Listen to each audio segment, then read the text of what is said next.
direct. Batata ba mama bandeko mbote pe boye malamu na sembo ya mokola lelo nde bomoni générique ndeto baka yoko sembo mission li solo sembo mission makanisi sembo mission bitokuta na kapona robeta politique pe masolo masusu matali kitaya ekolo. Merci Nabino comme chaque samedi na 21h30 pour rediffusion chaque dimanche na 7h30 na sawana pour représenter bino sembo mokola lelo. Merci na équipe technique o bazolanda o bazako sunangai Rodi Louado Mike Couparbola, Gimputo le grand maestro d'idées de chant, Samson Ilunga, Pati Sundu, MCB à Mavinga, Bangonde Bazo Salanion, Sopobo, Landanga, la Banda, dans de très très bonnes conditions.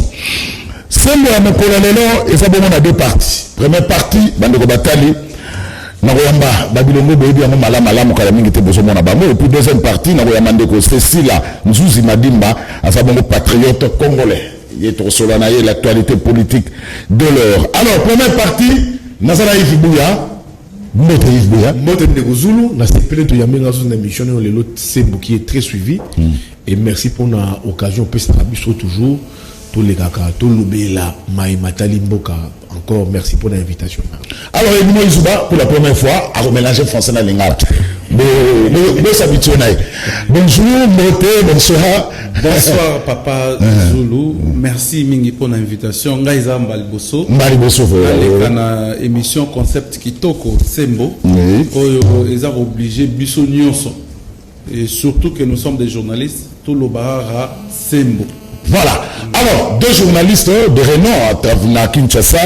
Alors, Yves Bouya, Boko Talangai, pour Nanine na Sembo à Mokola lelo. Ngai personnellement na otala yo passeport na dénoncer comme ngomeza mingité ba bavure yo ndeko na biso Jules Alingeti aza ko sala na mosalo yo mokonzi mboka pesi ya IGF ya ko contrôlaka ba recette ya mboka ba pesi confiance mais tout le monde à un certain niveau ndeko Alingeti akomi comme la makamwana be mabe akomi na excès de zèle ya yemoko azo ko s'arroger ba pouvoir ya yete et puis qu'on dépasse ba prérogative na ko limbola yango na trois faits. Premier fait na ozana lombango ezali maero etali gestion mosalo Jules Alingeti tout ça les ama mosalo mo ba pesi émission mo mais akomo un peu ko déra. Premier fait omoni ba patrouille financière à ça na ba entreprise. Il y a une patrouille financière à chaque entreprise publique. L'entreprise publique a une patrouille financière. Étape, il y a contrôle dans la patrouille financière dans l'entreprise publique. Ils ont constitué en trois parties. Première partie, ils allaient au Bengaka. Soit Sali Moussa, notre observation, on va payer ça na audit, na bateau va contrôler. Observation, étape, il y a mis balais ali au la confrontation directe. Entre les conditionnés n'a pas inspecteur et IGF. Étape a mis ça dans un rapport final. On dit que déjà tout y a entreprise va PC va mandataire public le tout va louer n'a pas la limite va souvent à niveau car il y a étape il y a observation. Au bas c'est l'observation il faut pas sur la et puis confrontation. Et le rapport final éthique là jamais qu'on s'aliment. Dans l'entreprise tout doit tenir aucun FPI aucun on a talent je sais pas qui là na FPI qui t'aide aucun et pas Maurice Chikouya toutes ces entreprises basouara dans le niveau il y a observation rapport final et ça l'est jamais mais tant na maïe ça l'est on a directement opinion à coller dans l'image mon rébattant va détourner mon solo à l'état mais bah mandataire plus pour le barrer ah ça n'a qu'un rapport final mon côté bah la mon but de détourner bon et non plus information bah mandataire entreprise publique ou ana bah comme écoute tout près même bah au monde la justice pour la justice ça bango na mai oyo ba inspecteur Alingeti baloba voilà premier et ça malamoté voilà ça malamoté voilà azoko suivre réputation bato deuxième fait ezali na niveau ya entreprise na projet Tilégé mais quoi à lobby ya soupçon détournement contre détournement na makambo ya programme ya Tilégé ya président Mokonzi Mboka il fallait ba réhabiliter ba voirie urbaine.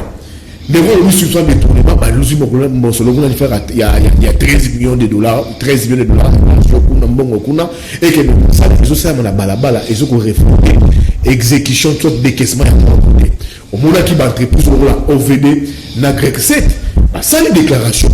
Dans le même sens que Nekalingeti a la place de détournement, Isali. Biso grec 7, responsable, Dr Stéphane Amandi à l'obité, Biso, tous qui crédit bancaire na IBA bien tu exécuter les travaux ils allaient fournir mais fournir il faut résoudre moi partir à mon solo arriver ça 1,5 million na mon solo wana pour nous tous financer programme wana batali bien fournir pendant 4 mois à chaque sous mbongo te na fond na nini na compte secret oyo à sala mais il y a l'ingénieur à exercer mais enquêter même pas à salir même pas un travail de terrain à le bimba la moko détournement salimi mais bah réellement entreprise wana bah tirer à l'époque que détournement salimité et non sous ils ont la question que à l'ingénieur a commis que ça la tapage populisme ils allaient pas bien pester pour en acheter les pester à l'oubli que Mongo oyo bato a suivi qui m'a mis à Tenafep détournement et salimi kuna 60 ceux qui 16 millions de dollars 31 milliards de francs congolais l'équivalent est à 16 millions de dollars de Kozulu nous on va jouer toi enquêter donc on va enquêter obi détournement et c'est des mbongo mêlé mais mbongo wana dans la banque et bibi na noté inspecteur oyo akozwa mbongo wana azo mbongo na kati ya banque azo mbongo te abi toujours mbongo te mbongo zo na kati ya banque mais yo commence ozuloba il y a détournement si détournement il y a l'ingéti à tchaba patrouille financière na ba entreprise pe na ba ministère ce qui mbongo wala ebimi mbongo to bima na ba ministère c'est avec aval ya batu ya l'ingéti dans le ministère c'est un détournement c'est que batu l'ingéti ba ya 5 millions de dollars wana oya na faible na batu ça ba liaki non c'est que ba liaki ya mo et puis la zone bela ministre est pesté ba fongola ba compte pour être bato wana bazwa mbongo na bango batia yango na compte wana ndeko Zulu mpona kuta moto 30 000 francs fa fongola compte na bato baza na arrière pays enseignant ye moko bazwaka mbongo na lifuta na ya bana bango na baboko banki parce que na arrière pays banque exacte bamaleta mbongo nekela na bazwa EPST ministère EPST echaka mbongo na nini na Caritas azwi mbongo atini directement na ba paroisse et puis la barrière pays mais il y a un non enseignant à l'eau village naïe à salir 40 km de route à y faire un compte bancaire naïe à Zui à Tiki et puis à Zongeli Makabu et aussi Mabana mais là à l'idée de faire combattre il y a un chef Nefel Tshisekedi Antoine quand on la compte on a des propositions wana ni ma fouta doba ma fouta na Caritas na mbongo et pour 30 000 francs et la conséquence c'est quoi ba enseignant ou la Kenya qui na fait bah mais on peut pas mbongo té bon bah on surveiller examiner il faut pas aller 30 ou tao bah on surveiller en route est-ce que ou aligner tout ça azoko des chefs na boss ne patron Tshisekedi Félix Tshisekedi patron na yé tout azoko de penser qu'il fait là il est en train de combattre la gratuité aux amis programme et projet phare ya Mokonzi Mboka c'est là où je dis pour la République a défini champ d'action ya lingeti ou azalaka ba information azui na batu ya église ka maman Olangi azaki porteur de mallettes ya papa Olangi surtout qui porteur de mallettes vous même sacoche vous même sac vous avez porteur de mallettes papa Olangi il faut la bonne foi la bonne dose en lieu place au service de la répression partout par des mauvaises enquêtes et moi tombe répression pour bébé yo vendu na couloir na yo mais c'est des répressions de bateaux ont entaché nous pour acheter la République a identifié champ d'action naïe parce que comme qu'on outrepassé ma prérogative naïe et moi je vois en quoi contrôle la ligne est dérangé aux hommes on a très banal il y a ta couture on a mon salaire ya malamu même la télé baza ko banga ko détourner ndongo ya l'état. Oui, même les journalistes, merci beaucoup pour la question, même les journalistes soutiennent l'action de Alinguete. Les journalistes ne sont pas contre l'action de Alinguete. Et puis, les rapports que les journalistes louent au peuple Azo-Sepelanango, ils ont un rapport, ils ont fouiné, bien examiné, bien étayé. Donc, un rapport Moro ya Kitoko, ce que l'andi n'a qu'à tout à contenu nango top. Il y a le rôle à Marambo, il y a ma carte visa, et il y a le domaine de Kozu la Lingete en Ketaki, ou SCP Lisaki. Mais tant organe chargé, il y a qu'à contrôler. Tout le roi gendarme, il y a finance publique. Aza chargé à contrôler, à commis à soupçon. Moussala Gilles la Lingete zati à Roloba. Soupçon, non. Soupçon, ça veut dire que information wana eza été. Information wana ça peut s'avérer fausse. Ndeto boyi.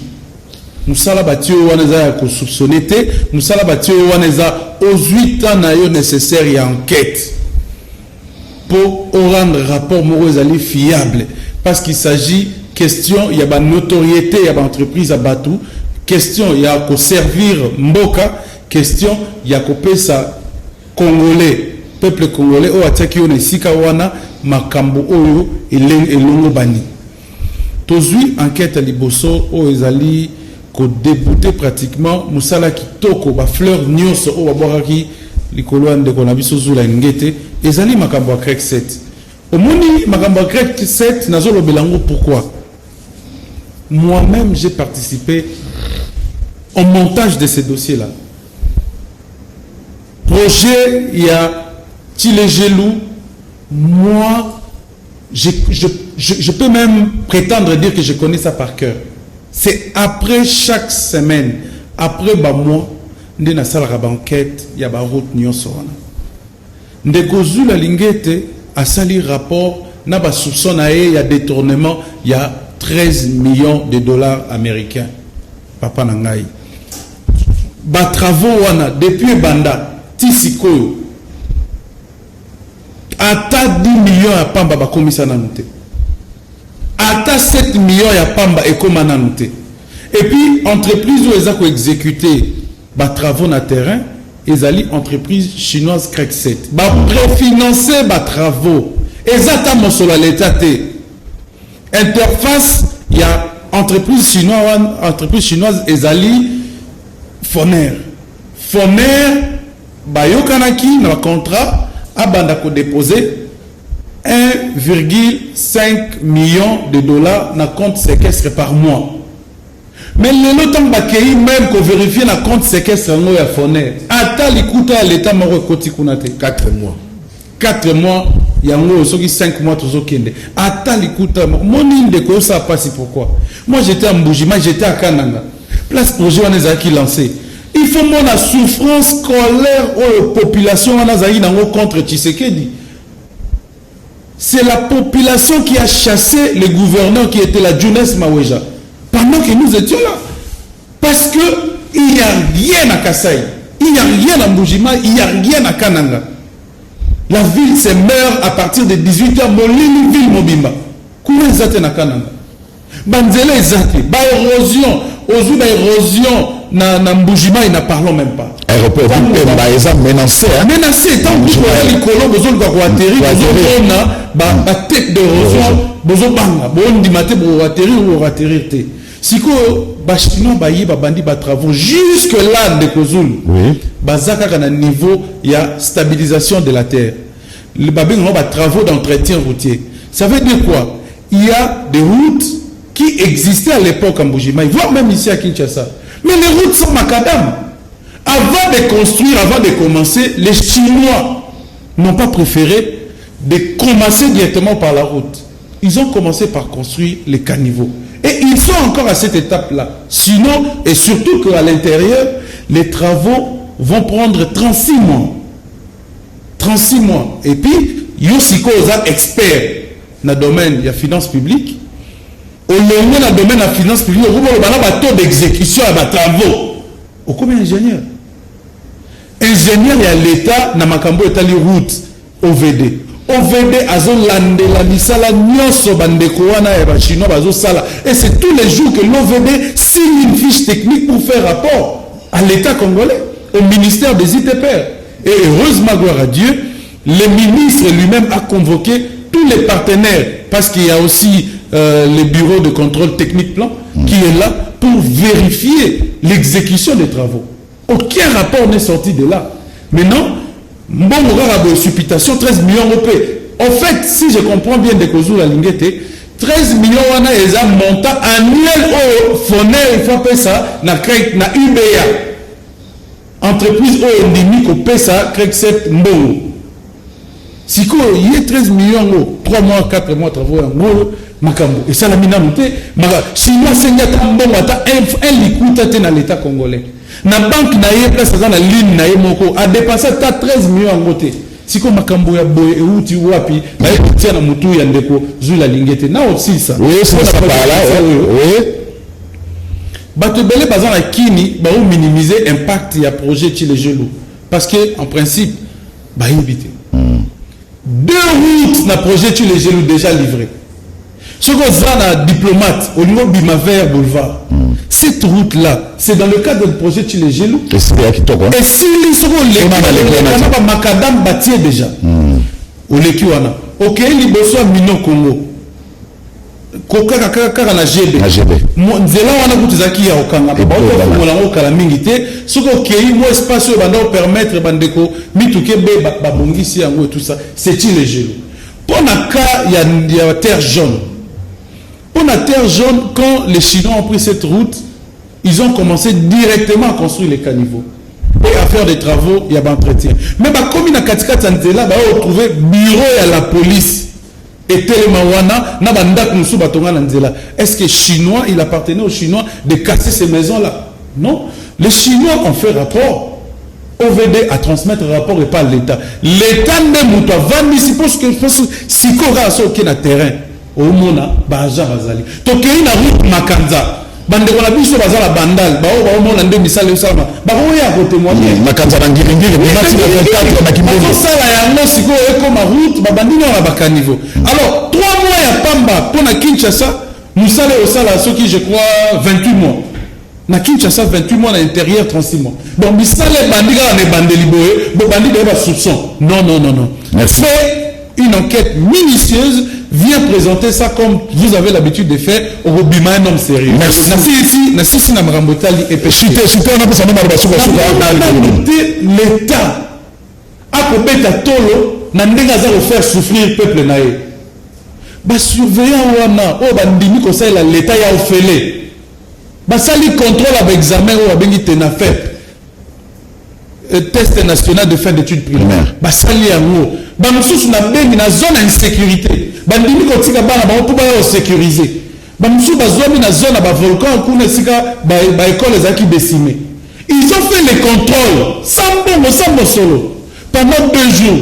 Mbongo na bango siko lelo kanga bina banque tout simplement parce que Gilles Alinguete veut voir qu'est-ce que non à Sengi ba gérer compte wana ba binisangote pour que chaque surveillant azaki na examen wana a fongoli sa compte bancaire de Kozulu. Ah oui, est-ce que ça n'a tort de Kozulu au moni il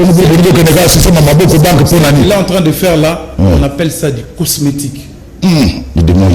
Non. Ça dit, il est en train de vouloir habiller quelque chose qu'on ne peut même pas. Mais oui, mais Azan a raison. Normalement, il faut faire compte, pas compte. Je suis d'accord, il faut faire compte. Oui. Mais il faut faire compte dans la banque ni. Tout voyage à Kandekozulu. Mais il y a beaucoup de banques à Kinshasa. Moi, j'ai fait la ronde de Kinshasa et de la RDC. Dans les cas de la zone Morobo, on ne même pas au foot traîner. Si aujourd'hui les enseignants sont payés dans le domaine de EPST, c'est grâce à l'église catholique.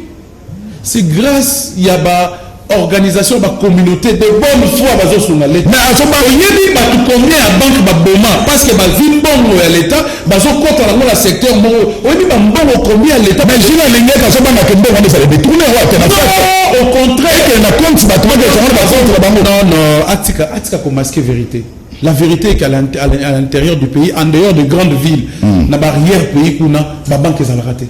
Il faut soit utiliser par téléphone, c'est la réseau.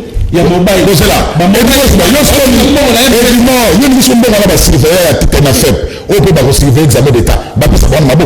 Le mécanisme est connu. Le mécanisme est connu. Aujourd'hui, la boïté, les grosses initiatives va bien. Mais moi, je suis en train de protester. Le contrôle ne se fait pas en amont. Le contrôle se fait en aval. Quand l'argent sort, comme Yozali IGF, aux Obetato, aux équipe à contrôle, envoyez cette équipe de contrôle-là auprès des agents payés, ils vont vérifier. Parce que l'État s'est mis Moussala, va exécuter de bonne foi. Bon, on va bloquer. Et vous pensez que les mêmes personnes vont revenir pour surveiller les examens d'État? Merci. Et non, ce qui sont. Les gens pourront croire que ici nous sommes venus pour s'attaquer à Jules Alinguete. Non. Les gens ne doivent pas avoir cette compréhension. Les journalistes sont là pour relayer les inquiétudes. Il y a masse. baza tellement belé que na ba interface na autorité bazara yemoro. Et quand les autorités n'écoutent pas, en principe batouana il faillit avant Moussa la bango pas exiger l'état de la bango. Bazar bande comme chose de bonne foi d'être un médecin, bandini ba lever mesure et grève, n'a pas promesse ya pas babosali bango.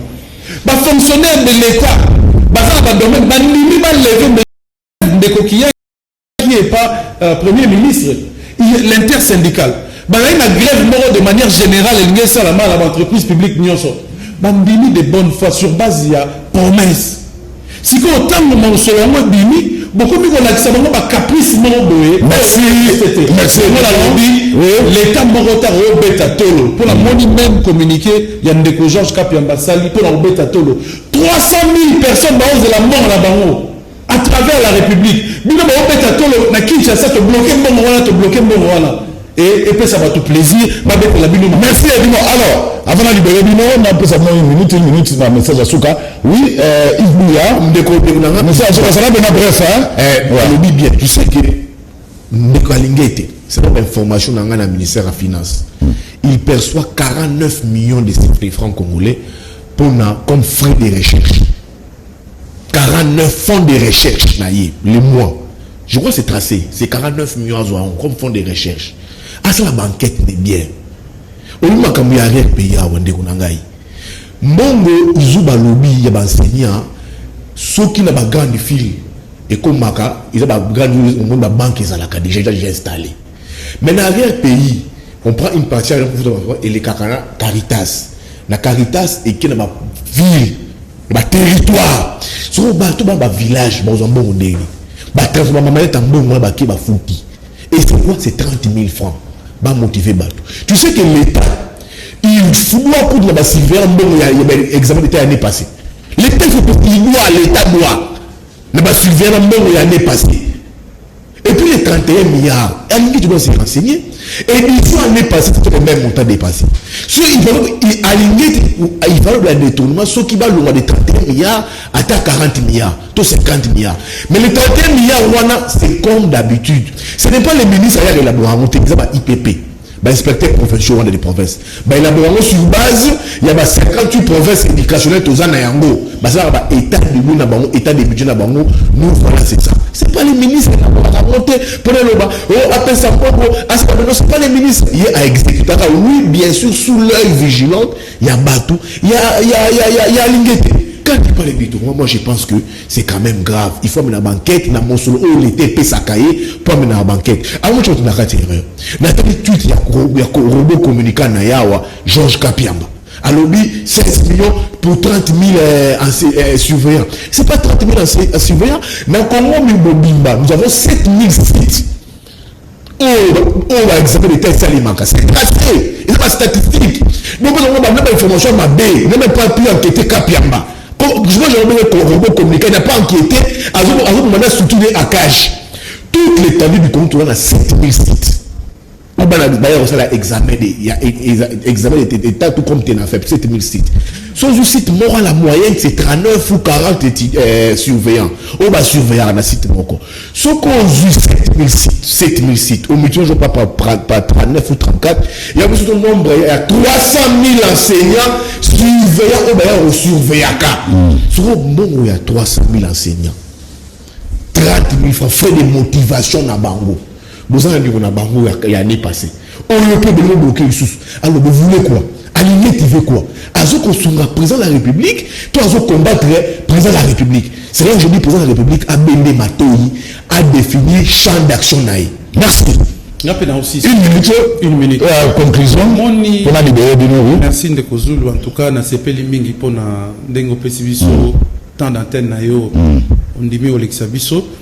Omoni bandeko ba mesani mingi na comment on appelle ça? Clameur publique. Ba yebi que ceux qui to beti li solo ba millions awa mukili oganga. Et ba salir par réputation ba te belé likola makamboana. Na ko s'attaquer na été Ndeko Georges Kapiamba na yebi, c'est parmi ba activistes à makasi ya mné na mboka na biso.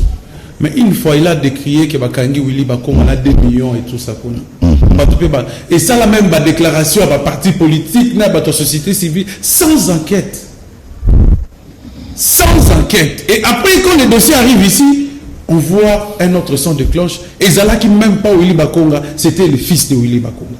Donc, le commissaire a su qu'il y a détournement. Et Zala soupçon. Et Zala lango qui le maman étiquette. Là où on peut facilement faire croire l'opinion et déclencher clameur et déprobation sociale et contre eux. Il faut faire très attention. Ndekozu la Lingete ne change pas les choses au Banda au Sala et à Malam. Rentre dans tes prérogatives. Yeba Moussala na au Banda au Sala, les gens jetaient des fleurs parce que c'était des rapports complets. Il n'y avait pas de supputation. Il n'y avait pas de déclaration tapageuses. Oh, le commis, il y a un soupçon. Non, tu as bien là-bas soupçon. Tu as bien là-bas projet les genoux et coucou faté. Bon, on va sur le bimir au foot à battre, bon, contrôle, bon, vérifier. Pour déterminer, est-ce qu'il y a eu les cas de détournement, est-ce que est-ce qu'il y avait des fonds qui ont échappé. Et surtout, pour moi d'ailleurs, M. Jules Alinguette est tombé dans le ministère Yamabé. Épesté. Place gratuité Zali. Les lots tant batouana ba ça grève ou ça saboter gratuité chef de l'État. Tant ba ça la grève comment va saboter gratuité chef de l'État. Pour examiner les 30 août. Bon pesa batumbo na bango. Ministère Wana est géré par un enseignant, Tony Mwaba, lui-même il est enseignant à l'université. Il comprend les souffrances de ses pairs. Merci. D'où il faut Batika, Batoubaza payer, renforcer le mécanisme et le contrôle pendant la paye. Et bien, je vous remercie. Merci. Merci. Merci de vous. Voilà, la base de ma caméra, pour ça, la mission de Netic News, presse en ligne, si la mission est informé que Madame Chantal Moboni, secrétaire nationale en charge, il y a communication à partir de Martin Faye, le communicante, il y a la Mouka, s'est dit être victime de menaces de la mort de la part d'un certain Miguel Moulamba, identifié comme militant de l'UDPS. Par ce tweet, Miguel Moulamba aurait proféré de menaces de mort et d'incendie à Chantal Moboni à cause de ses opinions politiques, fait-elle savoir. Anétique News, presse en ligne d'ajouter par ce message, je viens porter à votre connaissance que moi et ma famille sommes victimes de menaces par un certain monsieur Miguel Moulamba que nous ne connaissons pas personnellement à cause de mes opinions politiques. En effet, nous ne comprenons pas que nous soyons en insécurité, moi et ma famille seulement parce que je suis dans la résistance politique et pourtant ma constitution me reconnaît le libre choix d'appartenance à un parti politique, écrit-elle à Netic News. Outre cette menace, Chantal Moboni souligne que sa fille a échappé à un enlèvement et hier elle était filée de la maison jusqu'au campus de Kinshasa. Elle indique avoir déposé une plainte auprès de la police.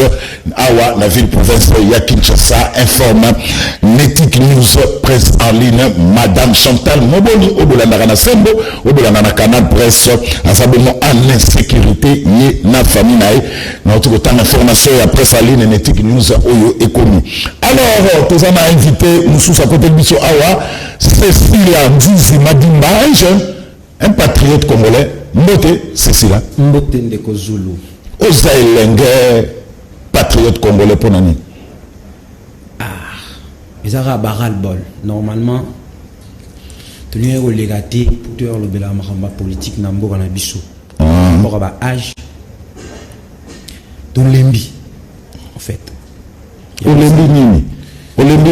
Tu l'embi parce que toujours se sentir, c'est comme si tu as les banda masano.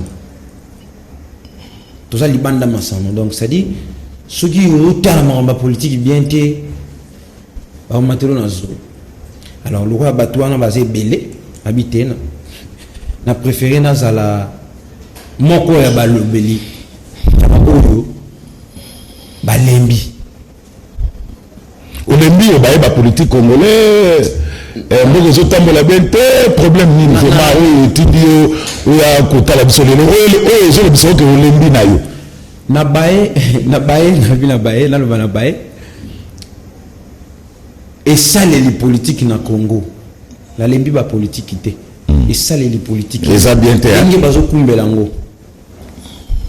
ndenge bazokumbela ngo mutu nyonso tu politique ekoti partout tokolobela ngo awa na bandi komona babiloko wana nyonso wana ezosala ke to se révolter. Alors, si tu n'as la mouka parce que tu t'intéresses plus la politique, un jeune, aux autres s'intéressent mieux à la politique. Si tu n'as la mouka, dans le mouvement citoyen, c'est le qui jeudi n'a parlé du peuple. N'a pas dit un peu Mike à moi quand on a image à l'illustration, sur ça tes problèmes et ça n'a parlé du peuple, voilà, non à la politisation de la CENI. Ndekuzulu. Tout ce qui est au Kanisa loi, tout ça dans le Moyen-Âge. Tout ça dans le temps, dans l'élo. Comment on va te voir sur le roi bâtiment au l'été?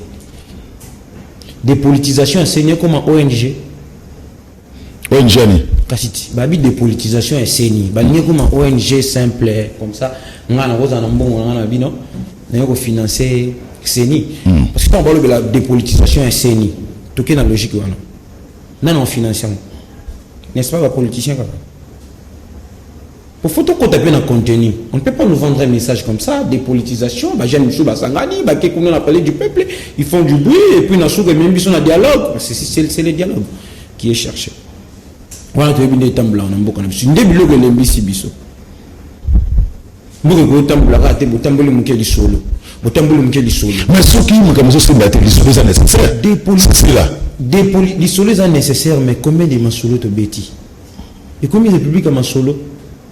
Dépolitisation est CENI. Et comment ONG? Donc, les politiciens vont contrôler les sous-soutés. Donc, politique est une bonne on a CENI. À contrôler. IGF a un endroit où le Canada parce que IGF a commandé par la politique. Là, on le sait. Tout ça d'accord. Tout ça d'accord. À contrôler la Matali, finance publique. Donc, mais c'est la yoni qui va te parler de côté dans beaucoup de alléluia, amen. Alléluia, amen. Boy, la biso ba makanisia bien. Na loba ki ne bandel temps makamba nini vérité des jour. Na loba ki na ba ninga nanga. Na bi oza discours mo boyezo expiré kalaté. Vision ezate. Vérité des jour pour quelle finalité? Il est au chouki api. Pas de machine à voter, tout le temps. Bah, qui est les sous. Donc, bah, discours mon limité. Pour ça, bah, discours limité. Bah, biso, bah, kabana kabila ndé tout ça. Bah, kabana kabila. Ok. Les lots, bah, sur la dépolitisation CENI. Générique mon boye. Excusez-moi. Dans un monde, oui, c'est la dépolitisation CENI. Des politisations et CENI. Que la politisation va dans la même mise dans la CENI. Pas dans la même mise dans la CENI, mais bon ou ta gouvernement.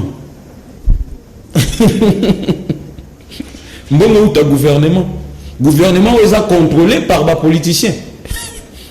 Tu réfléchir, non? Et on habite au Kansalora, toi, dans le Moyen-Âge. Alors, ceci là, vous avez l'anglais, mais ce qui t'intéresse à la politique, mais ce qu'on doit prendre renvoie les confessions religieuses encore une fois dans la négociation. Pour la démission, nous avons quitté la Corneille Nanga. Une décision sage. Décision sage, mais dans le monde à l'envers. Dès que les missions sont comment ça fait-il, les politiciens, comment ça va bons offices? Mais c'est parce que les politiciens c'est ça le problème. Les politiciens, tout le monde est politiciens, mais la politique est côté trop dans la confession religieuse. Voilà, ce sont des politiciens. Ce sont des politiciens. Il ne fallait pas battre ça la confession religieuse. Il ne fallait pas battre ça. Il faut que le mécanisme moroboué. Bangoté. Baza ba politicien. Toki na logique ni nezo kabula bango. Ba lobi que non le président plutôt monsieur Kadima, monsieur Sobalobi monsieur Kadima az approche Tu es biton balo ba proche. À proche à chef de l'État. Proche à chef de l'État. Voilà. Non, namona été. Namona épée ba photo na chef de l'État. Je confirme pas ni niwana. Ba bien approche à chef de l'État par rapport à ba nini nae, ba origine nae. Mais dites-moi, le lot ceux qui on sort malon dans les cas qui toquent dans logique wana. À les cas qui y a dans Congo. Donc Yombe. voilà. Si vous avez un candidat ne Congo va se placer pour on a besoin de favoriser bango. Manque de vision, limité. Écoutez, tu peux banganga nzambe. Le lot challenger il y a monsieur Kadima et Botoko. Aza congolais bien sûr, mais d'origine aza mongala. Si vous avez un candidat ngala bakota na toke na logique wana parce que ba kize bango ke boza proche ya chef de l'État et plutôt boza proche ya nani ya ba candidat ba boza proche ya président SNI et ça ba minimum ba discours mo biaisé erroné ba toi ko raisonner bon côté tout à la ba compétence et puis c'est ni ngo nini yango et vous allez tirer na ba force politique.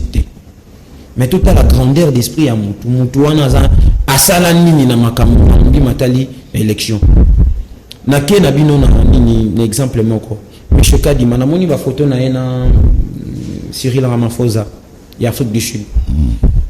Donc na élection Cyril Ramaphosa a Rosala en Afrique du Sud ba benga e suscité pour bazoki ba photo ensemble. Bon toi c'est comment quelle est ta position sur cette question-là, position dans les années. Position dans les années. Malem, tu n'as comme bien. Position dans les années. Na Sichuana. Tango Sangani. Charte réalité. Charte Lingolo, Tango Sangani signé. Moko na moko à perdre portion de souveraineté na yé. Les mêmes causes produisaient les mêmes effets. Baboya ressemble là 6 contre 2. Alors, ce que Baboya du Pénica dit 6 contre 2. Où est le problème? Oui, bien, là, on a sepelé na yo ndeko Zulu. Ba réponse est na kati. Ya mituna. Ronsang malum tango baboye. Ndepe yango na loba. Tout le monde comment est-ce que ça bouge ici? Ouais. Ça bouge pas. Ah. Ça ne bouge pas. Donc le roi Baboy Denika il ne fallait pas bouger. Ça ne bouge pas. Mais ça a bougé, je dis, n'a pas du peuple. On a dispersé par la bagasse lacrymogène. Ndeko Zulu. Ah donc il fallait bouger. Mais ne bouger pas pour la ressemble à l'homme. Quand on a parti à Moutouté. Na maloba na yo déjà position de comment ça. Na kokipe ko sepela na mutu. Sepela na moniere na sepela ndo la ta moniere. Kokipe ko sepela na yo. Elingo lo bateke non. Vous avez la qualité non sepela banango. Na bi ça bouge pas. Le loba politicien ba ko so ça ta vu tala na pesi bango banana oya moni ya politicien makasi a organisé ville morte au nom du peuple. Divorce et ali. Peuple lingi na ngosusuté ni opposition ni ngali na ngosusuté. Peuple lingi ngambeta mbula nena nzela. Ne makambuto eli a. Ngambeta mbula na nzela. Ba ko kata ta ville morte à 30 minutes a ba ça la susuté. Pour nano yoka. Il y a pas de charisme. Ba na charisme té. Ba le ba monter. Et là que ça là que la mouke bungsa et perdre des élections en impréparation. Aujourd'hui si peuple maramususu na suka abuke kaka. Baton bazaki préparer na maramusu yo tinda mona maramususu ndenge. C'est de même avec plutôt la dépolitisation de la CENI. Boke na peuple boke na bango ti au mona air moko changer sous ce discours. Alors, Cécile Andrews Madimba, nous avons rappelé à nos téléspectateurs, il y a Moubera Mnabiso, donc deuxième partie, première partie, Bouti Golanda, Yves Bouya, Na et Dumont Zuba, deuxième partie, Cécile Andrews Madimba, patriote congolais, un jeune. Je t'aime sur mon à la télévision, mais sur le Naza Bena et Lengue, mais il s'intéresse à la politique. Alors, c'est cela. Pour Nanini, contrôle à IGF, ils ont dérangé. Bon, contrôle à IGF est dérangé par Mibi. Le babi, je la ligne en fait un peu de trop. Moi, je peux dire il en fait des trop. Oui, il en fait des trop. Mais pour pour le peuple. Nous avons le bel amour, tout est moutatindinga pour nous le basogindé. Ndeko Zulu. Nous n'avons pas sur l'illustration mon robot. Et puis IGF azo contrôler les sous-états comme il gérer. Non, c'est pas un ça na osala qui tout comme makasi.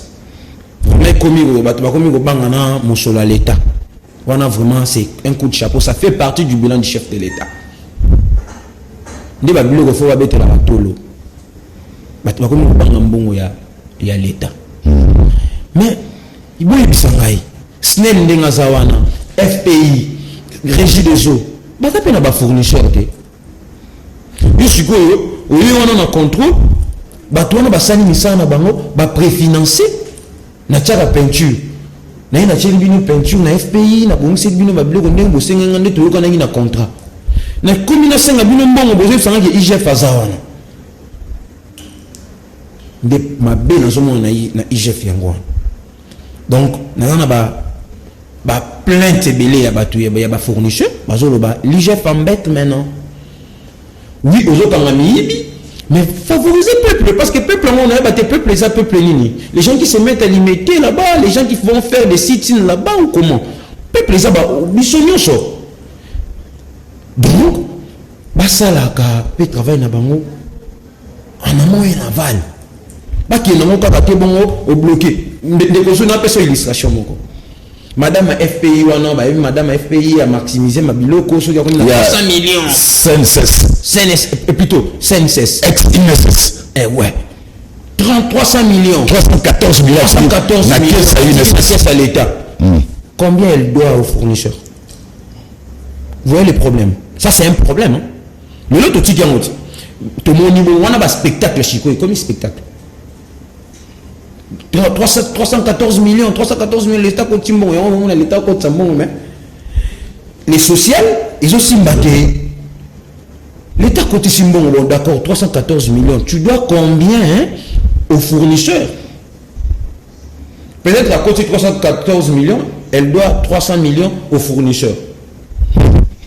Parce que Batouana, Babana qui peut que foutre à Batou, Babana qui peut que foutre à fournisseur. Mais là, bazo gérer les sous-soutés, on a révélation, bazo gérer les sous-soutés. On doit gérer dans IGF. So IGF a combien on a yem dans comment gérer. Maintenant on doit gérer. Quand on a tiroir talapé, la voiture, on fout la voiture pour peuple, pour tant de souffrance c'est là qui paraît dans un monde, dans un mongala, dans un montagne de peste, dans un non on a supporté le président Félix, on a supporté le président Martin Fayoulou, on a supporté Jean-Pierre Bemba. Tu es là raté. Quand on facture, moi j'ai une entreprise de 100 personnes. Et oui, j'ai mis 100 personnes. 100 personnes, tant on va ma solo à Fachi Béton, peut mettre là-bas. Et on va finir là-bas. Ceci là, dit Madimba. Alors, la chef de l'État, bloqué Miyibi, peuple pas Ali. Peuple pas Ali. Le peuple d'abord. Merci.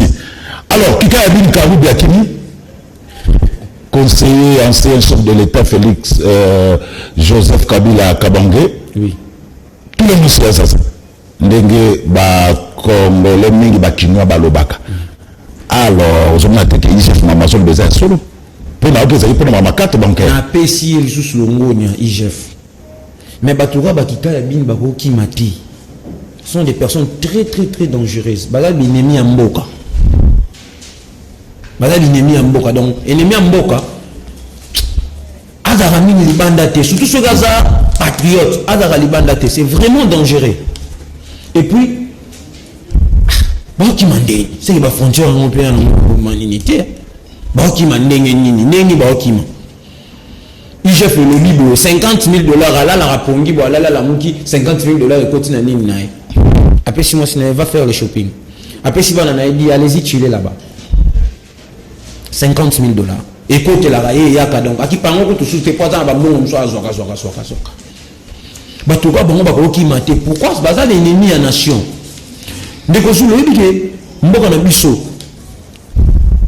na ba organisation internationale pour le lobby pour na monsieur Kika Yabin bazaki ancien conseiller diplomatique il y a ex-chef de l'État yibike biso na ba congolais to foutre na biso comment est-ce qu'on appelle ba contribution dans ba organisation internationale oui conséquence c'est le quoi tant ba solo makamba mboka na bino ata bozawana bona droit lilobate bona droit de vote té yango mona Angola sali na e ba bengani na ba congolais ndenga lingi sadek afa ine kimia ça dès que faille na kimia c'est j'ai le faille na kimia le baté pour pesa comme bon côté mais si vous unique qui il y a qui conseiller diplomatique et chef de l'état il y a Awabimaki il ne veut pas tout ça vraiment il ne pouvait pas faire en sorte de redorer image bon bah bébé si image à mboka na biso za bango baza bato qui maté ba joye bazon c'est il faut qu'il fasse la prison il faut faire la prison. Merci. Alors c'est l'envie m'a dit ma toujours kita malé Mike na suka émission la biso Jean-Marc Kabunde tacle Gentini Ngobila au cours d'une réunion à caucus la députée nationale élue à Kinshasa par Babini Jean-Marc Kabunde Zuma Loba alobi Kinshasa n'est pas gouverné, Kinshasa est trop sale. 24 heures après, le rapporteur assemblée provinciale à Kinshasa, Junior de Malemba, recadre Jean-Marc Kabunde. La guerre est ouverte entre Baili national à Kinshasa, na hôtel de ville à Kinshasa, y compris aussi l'assemblée provinciale à Kinshasa. Merci. Qui se sent morvé, c'est mouche. En français, Balobaka. On comprend que Jean-Marc Kabunde, le président, le vice-président, les députés, Jean-Marc Kabunde, premier vice-président de l'Assemblée nationale. Président de l'Assemblée nationale. Président intérim il n'a pas tiré sur Ngobilate. Bon, attiré pas. Attiré non. Oya Leli. Aïe. Pour Ngobila le côté. Attends, va porte-parole. Exécutif Mobimbati. Et ça, il banga mon lilo. Alors, dit, c'est que Assemblée en est aussi l'autre. Assemblée provinciale à Kinshasa. Premièrement, tout cas, Gentini Ngobila, son problème, c'est quoi? C'est la communication. Il faut que ce soit là, on a battu. Il faut que ce soit là, on a battu. Il faut que jeune tous en donc comment on écoute dans la passé, dans les cas.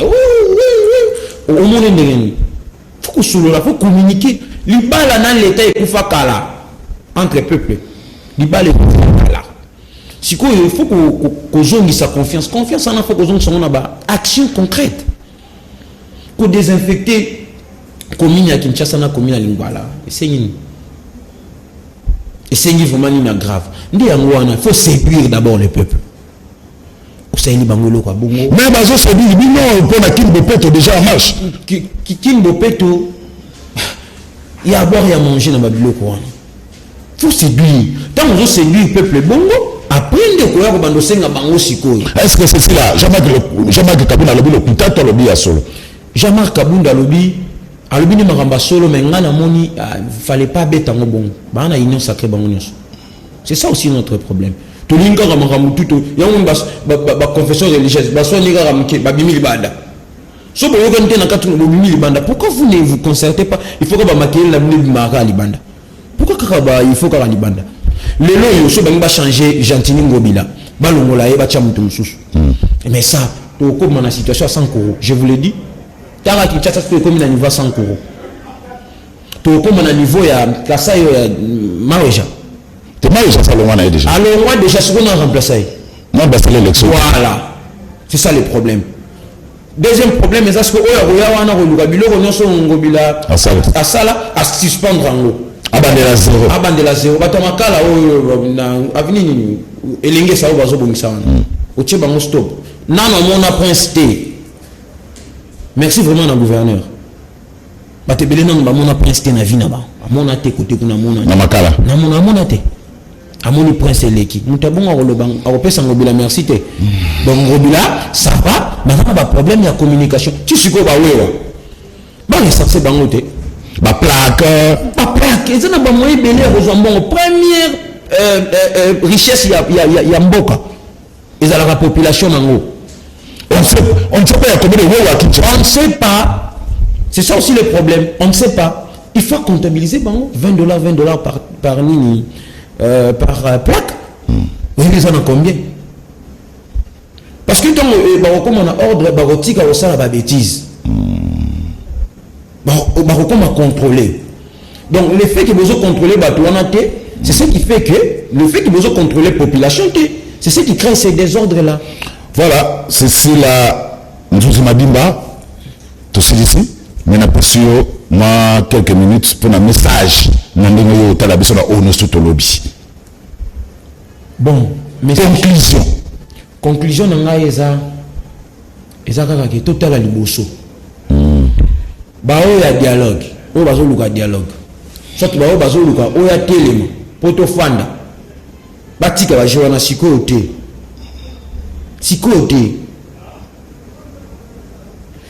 bokutana surtout pour la ville à Kinshasa au Nazali bokutani bosololi bo réparer ole ya koluka mutu mususu oyo azate bozana mutu akochate ya remplacer ngobila wana azate baluko babengana ki maweja mutazali babengani oyo akuna ya sankuru mutazali le monsieur Moussafiri mutazali batu bazate.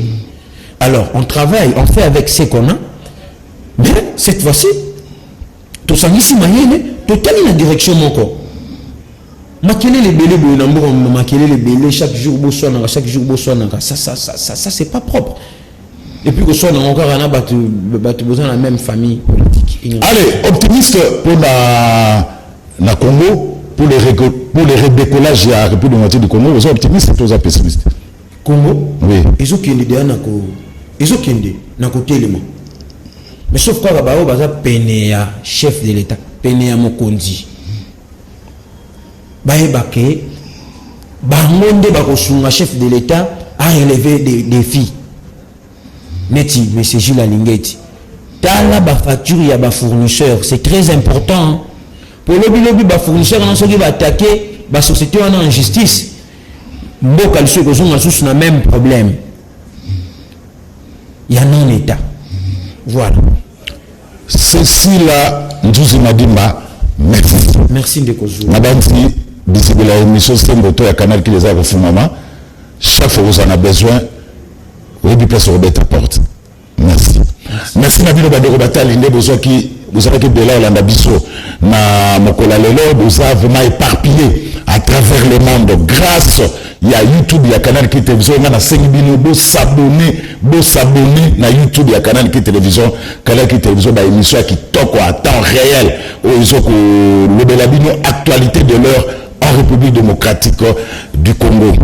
Rediffusion, il y a émission Sembo et Bolandamo Lobby dimanche na 7h30.